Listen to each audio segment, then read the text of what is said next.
Բարև ձեզ, եթերում օրվա ամփոփումն է, ձեզ հետ է Արփինե Նավասարդյանը, 19:00-ի դրությամբ առանձնացրել ենք հետևյալ լուրերը։ Նիկոլ Փաշինյանն ընդդիմադիրներին համբալով դիմելուց հետո դեռևս ներողություն չի խնդրել, իսկ նրա մամուլի խոսնակը լրատվամիջոցների զանգերին չի պատասխանում պարզաբանելու համար, կառավարության ղեկավարը նման մտադրություն ունի, թե ոչ։ Փոխարենը ազգային ժողովի նախագահ Ալեն Սիմոնյանն այսօր հայտարարել է, որ ընդդիմադիրները պետք է ներողություն խնդրեն, որովհետև այդ ամեն ինչը ընդդիմադիրների գործունեության, այդ լկտիության, պահվածքի հետևանք է, որովհետև անընդհատ, գիտեք ինչ, այդ աստիճանը դահլիճում դուք չեք զգում ինչա կատարում, տեսախցիկներով, վերևից շատ բան է երևում, այդ աստիճանը լարվածության անընդհատ բարձրանում է, սկզբից սկսում են քեզ ընդհատել, երբ որ դու միտք ես ասում, հետո դրանից հետո սկսում են դույով խոսալ, հետո դրանից հետո սկսում են սուտ խոսալ, ակնհայտ սուտ խոսալ, հետո դրանից հետո սկսում են բղավել, հետո դրանից հետո սկսում են կոլեկտիվ ձևով բղավել, այդ լարվածությունը բերում հասցնում է նրան, ինձ ամենաշատ տարվող հարցը գիտեք որն է, որ մարդկանց հետ շփվում եմ, ասում են Ալեն ջան, ո՞նց ես դիմանում, ո՞նց է քո ներվերը դիմանում, ասենք դուք չեք պատկերացնում այդ լարվածությունը ինչ աստիճան է, ձեզ թվում է տենց եկան, սենց կանգնեցին, ասեց մատորը ռեկ, գնաց ու սկսում են իրար վրա գոռալ։ Դա արդարացում չի բնական է, դա արդարացում չի, բայց դա պետք է հասկանալի լինի յուրաքանչյուր մարդու համար եւ վարչապետն էլ ես էլ մնացած բոլորս մենք մարդ ենք, մսից արունից ենք մարդ ենք եւ մենք էլ նյարդեր ունենք եւ համբերություն ունենք, ասենք ասում եմ այդ լկտիությունը, այդ երեսպաշտությունը, որ ասենք որ կողքիներով նստած իրար կողք նստած մեկը էս ինչն է արել, մեկը այն ինչով է հայտնի, մեկը այն միսով է հայտնի, մեկը այն միսով է հայտնի, գալիս ասում են բռնեք դրանց, էս այդ գալիս է իսկ կայ վարչապետը ճիշտ էր ասում, այստեղն է հասնում։ Հերթով ինքը, հետո դու։ Եթե իրենք ինչպես դուք Խորհրդարանական ընդդիմության ներկայացուցիչները Փաշինյանի պահվածքն ու խորհրդարանի նիստերի դահլիճում հնչեցրած հայտարարությունները համարում են սպառնալիք։ Հայաստան խմբակցության պատգամավոր Աննա Գրիգորյանը կարծում է, որ Փաշինյանը պատասխանատվություն պետք է կրի նաև վիրավորանքների համար, չբացառելով, որ կդիմեն նաև իրավապահներին։ Ընդդիմադիր պատգամավորը տարակուսած է, ինչպես է գրեթե ամեն օր կրթելուց եւ կրթվելուց խոսացող երկրի ղեկավարն այդ բառապաշարն օգտագործելուց հետո շարունակելու մարդկանց կրթել։ Եթե մենք նորմալ երկիր լինեինք, ինքը պետք է ներողություն խնդրեր, պարտադիր պետք է ներողություն խնդրեր, որովհետև այդ ամեն ինչը լսել ենք ոչ միայն մենք, այլ նաև հազարավոր մարդիկ Հայաստանում եւ Հայաստանից դուրս։ Հետևաբար դա իսկապես նաև քաղաքական խնդիր է, որը ինքը պետք է ներողություն խնդրի։ Ազգային ժողովի նախագահան կարող է թքել, հետևաբար ինքն էլ կարող է այդպես հանգիստ նման բառապաշար օգտագործել, որ ես ցանկություն չունեմ նույնիսկ կրկնելու, բայց դրանից հետո որևէ հետևանք ինքը իր համար չստեղծի, մենք կստեղծենք այդ հետևանքները։ ԵԿՄ նախագահ Սասուն Միքայելյանը, ով ժամանակին ասել էր, թե 2018-ի իշխանափոխությունն ավելի կարևոր էր, քան Արցախյան ազատամարտում տարած հաղթանակը, այսօր Եռաբլուրում ասել է, որ դա այդ հարցը կտակ ուրիշ տեղ, ինչ վերաբերում է Շուշիին, ես իմ Շուշիի ազատագրման գիտեք, ես էլ եմ մասնակցել 92 թվականին վիրավորվել եմ եւ իմ երջանիկ օրերից մեկն էլ է Շուշիի ազատագրումը եւ մեր առաջի շքերթը։ Մենք երկրապաներս այն ժամանակ էլ, հիմա էլ նույն առաքելությունն ենք տանում, այսօր էլ Վազգենի թողած պատգամն ենք տանելու, մինչև վերջել կտանենք։ Հարցին էլ թե 1992-ին մենք ավելի քիչ ռեսուրսներ ունեինք, քան վերջին տարիներին, բայց կարողացանք Շուշին ու Արցախն ազատագրել, որն էր պատճառը, ԵԿՄ նախագահը հետևյալ կերպ պատասխանեց։ Համախմբվածությունն ու Վազգեն Սարգսյանը։ Այն ժամանակ տարբեր հավատքի, տարբեր կուսակցության ջոկատներ կային, սպարապետը կարողացավ համախմբել բոլորիս, չունենալով բանակ, մենք տարանք հաղթանակ եւ երկրապահի հիմքի վրա կազմավորվեց բանակը։ Հիմա բոլորն ասում են ինչ է անում երկրապահը, երկրապահն առաջնագծում է 2020 թվականից մինչև այսօր մեծ թվականակով։ Գլխավոր դատախազը քաղաքական հայտարարություններ չի անում, քաղաքական գնահատականներ չի տալիս։ Այս մասին մայիսի 8-ին ազգային ժողովում հայտնել է գլխավոր դատախազ Աննա Վարդապետյանը, պատասխանելով Նիկոլ Փաշինյանի երեկվա սադրիչ պահվածքի վերաբերյալ ընդդիմադիր պատգամավորների հարցերին։ Մասնավորապես ընդդիմադիր Հայաստան խմբակցության քարտուղար Արսվիկ Մինասյանը խնդրել էր մեկնաբանել Փաշինյանի պահվածքը եւ տալ նրան համապատասխան իրավական գնահատական, սակայն գլխավոր դատախազը մի քանի անգամ շեշտել է, որ քաղաքական հայտարարություններ անելու մտադրություն չունի։ Դատախազ, ես չթվարկեմ այն հոդվածները, որոնք կան քրեական օրենսգրքում,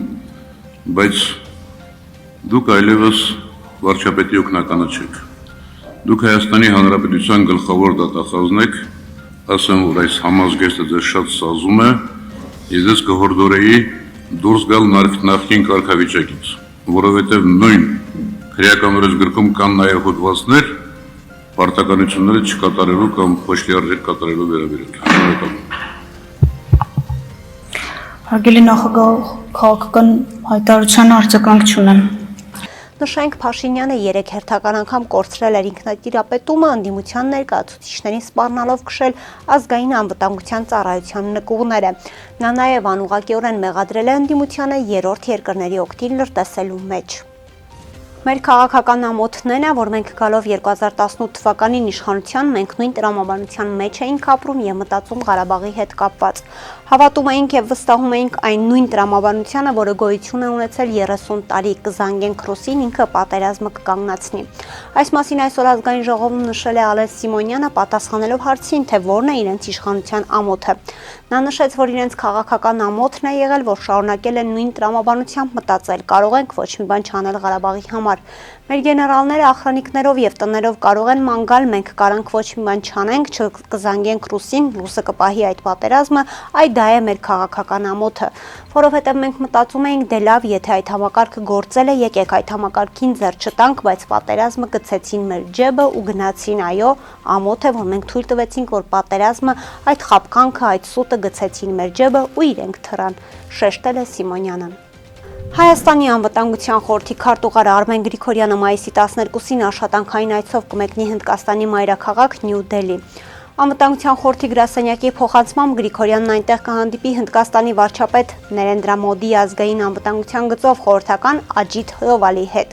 Անցած դեկտեմբերին էլ Հնդկաստանում էր Հայաստանի ազգային ժողովի խոսնակ Ալեն Սիմոնյանը, որտեղ նա հանդիպել էր նախագահ Տրուպադի Մուրմուի հետ։ Հայաստանն ու Հնդկաստանը հայտարարում են, որ 2020 թվականի պատերազմից հետո համագործակցում են պաշտպանական ոլորտում, ինչին Ադրբեջանն ծխաճուքումներով է արձագանքում։ Բելարուսի նախագահ Ալեքսանդր Լուկաշենկոն խոստովանել է, որ ինքը մի քիչ երկար է մնացել իշխանության ղեկին, որպեսզի երկրի ղեկավարումը փոխանցի փորձառու անձի։ Այս մասին հայտնում է Բելարուսի առաջին տեղեկատվական հեռուստաալիքը։ Как вам и обещал, фактически новое поколение приведено к власти. Ну, я немножко задержался, но потерпите, должны же быть и опытные люди. У нас они есть. Но молодежь пришла. Вот вы посмотрите и сделаете вывод. Ասել է Լուկաշենկոն, ով Բելարուսը ղեկավարում է 1994 թվականից։ 2004 թվականին երկրում անցկացվել է հանրաքվե, որի արդյունքում սահմանադրությունից հանվել է պետության ղեկավարի պաշտոնը 2 ժամկետ անընդմեջ զբաղեցնելու հնարավորությունը սահմանափակող դրույթը։ Մայիսի 8-ն է Երևան երասխավտոճանապարհի Մասիսի վարչական տարածքում բախվել են հեղուկ գազ տեղափոխող բեռնատարը, այն ինչ ավտո է համ, այն ինչ ավտո է եւ BMW Magnitschi ավտոմեքենաները,